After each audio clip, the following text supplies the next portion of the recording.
દિલ્હી ખાતે યોજાયેલ સ્વચ્છતા સર્વેક્ષણ કાર્યક્રમમાં અન્ય શહેરો પૈકી સુરતની સ્વચ્છતામાં પ્રથમ ક્રમાંક મળ્યો છે। સુરતનું સ્વચ્છતા સર્વેક્ષણમાં પ્રથમ ક્રમાંક આવતા ગર્વ વ્યક્ત કરતા ભાજપ પ્રમુખ પાટીલે એક નિવેદન આપ્યું છે। દેશભરમાં શહેરોમાં માત્ર સુરત શહેર એકમાત્ર એવું શહેર છે જેને દિલ્હી ખાતે યોજાયેલ સ્વચ્છતા સર્વેક્ષણ કાર્યક્રમમાં અન્ય શહેરો પૈકી સુરતની સ્વચ્છતામાં પ્રથમ ક્રમાંક મળ્યો છે। આ ક્ષણને ગુજરાત ભાજપ પ્રદેશ અધ્યક્ષ સી.આર. પાટીલે ઐતિહાસિક દિવસ તરીકે ગણાવ્યો છે। સાથે જ અગાઉ ગંદા શહેર તરીકે ઓળખાતા શહેરને હવે દેશમાં સ્વચ્છ શહેર તરીકે ઓળખવામાં આવી રહ્યું છે। ગુજરાત ભાજપ પ્રદેશ અધ્યક્ષ સી.આર. પાટીલે સુરત ખાતે પત્રકાર પરિષદને સંબોધતા જણાવ્યું હતું કે આજે સમગ્ર શહેર અને ગુજરાત માટે ખૂબ જ આનંદ તેમજ ઐતિહાસિક દિવસ છે। ગુજરાતના મુખ્યમંત્રી હતા તે સમયથી જ દેશના વડાપ્રધાન નરેન્દ્ર મોદીએ સ્વચ્છતા માટે લોકોને આગ્રહ કર્યો હતો।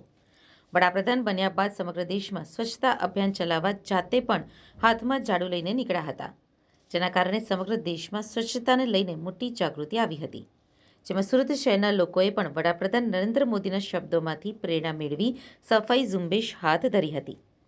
વર્ષો પહેલા ગંદકીના કારણે સુરત જે બદનામ હતું, પરંતુ છેલ્લા ઘણા સમયથી સ્વચ્છતાના કારણે સુરત શહેર બીજા ક્રમાંકે આવતું હતું, જેનો ખૂબ જ મોટો અફસોસ પણ થતો હતો જ્યારે આજે તે ફર્સ્ટ ક્રમાંકે આવ્યું છે। આજે સુરત શહેર અને ગુજરાત માટે ખૂબ આનંદનો અને ઐતિહાસિક દિવસ છે। ગુજરાતમાં આદરણીય પ્રધાનમંત્રી શ્રી નરેન્દ્ર મોદી સાહેબે મુખ્યમંત્રી હતા ત્યારથી સ્વચ્છતાનો ખૂબ આગ્રહ કરતા હતા। આદરણીય મોદી સાહેબ પ્રધાનમંત્રી બન્યા પછી પણ આખા દેશમાં સફાઈ માટેની જાગૃતિ લાવવા માટે પોતે પણ હાથમાં ઝાડુ પકડીને નીકળી પડ્યા હતા અને એના કારણે આખા દેશમાં ખૂબ જાગૃતિ આવી હતી। સુરત પણ મોદી સાહેબના શબ્દોમાંથી પ્રેરણા લઈને સતત સફાઈની ઝુંબેશ આદરી હતી। વર્ષો પહેલાં ગંદકીના સામ્રાજ્યને કારણે સુરત જે બદનામ હતું, એના બદલે છેલ્લા કેટલાક વર્ષોથી સુરત સ્વચ્છતામાં બીજા નંબરે આવતો હતો। ખૂબ અફસોસ પણ થતો હતો।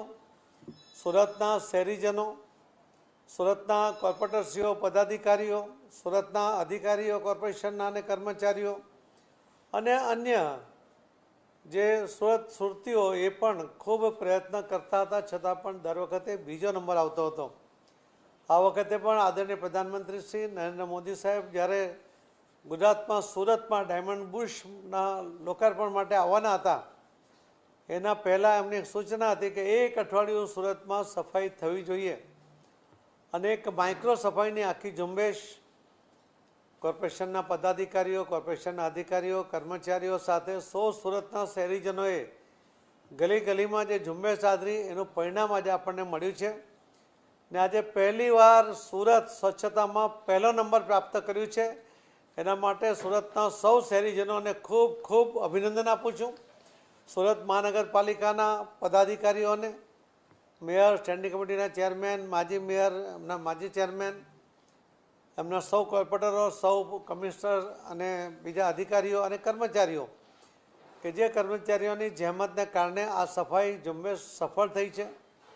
સુરતના શહેરીજનોની મદદ અને એમનામાં આવેલી જાગૃતિને કારણે જે એમણે સપોર્ટ કર્યો છે, આ સપોર્ટને કારણે આજે સુરત આ પહેલા નંબરે આવ્યું છે। આપણા માટે ગર્વની વાત છે, આનંદની વાત છે અને ઐતિહાસિક દિવસ એ આપણા માટે છે અને ગુજરાતનું આ એકમાત્ર શહેર જે 7 સ્ટાર સાથે પહેલા નંબરે આવ્યું છે। તો આ નંબર જાળવવો, આ સ્વચ્છતા જાળવવી, એના માટે જાગૃત રહેવું અને બાકીના લોકોને પણ જાગૃત કરવા, એવી પણ મારી સૌ સુરતીજનોને ખૂબ ખૂબ આગ્રહપૂર્વક વિનંતી પણ છે અને ગુજરાતના સૌ લોકોને પણ આ સુરતના ઐતિહાસિક આજે જે એને પહેલો નંબર મળ્યો છે એના માટે આપ સૌ પણ પોતપોતાના શહેરોમાં, પોતાના ગામમાં આ રીતે સ્વચ્છતાનો આગ્રહ આદરણીય પ્રધાનમંત્રી મોદી સાહેબના જણાવ્યા મુજબ કરશો, એવી વિનંતી પણ છે। આપ સૌને, સૌ ઇલેક્ટ્રોનિક મીડિયા અને પ્રિન્ટ મીડિયા, એમણે પણ જે સાથ સહકાર રહ્યો, એમણે પણ જે રીતે જાગૃતિ ફેલાવવામાં મદદ કરી, સ્કૂલના વિદ્યાર્થીઓએ પણ જે મદદ કરી, એ બધાનો સૌનો ખૂબ ખૂબ આભાર માનું છું। ધન્યવાદ।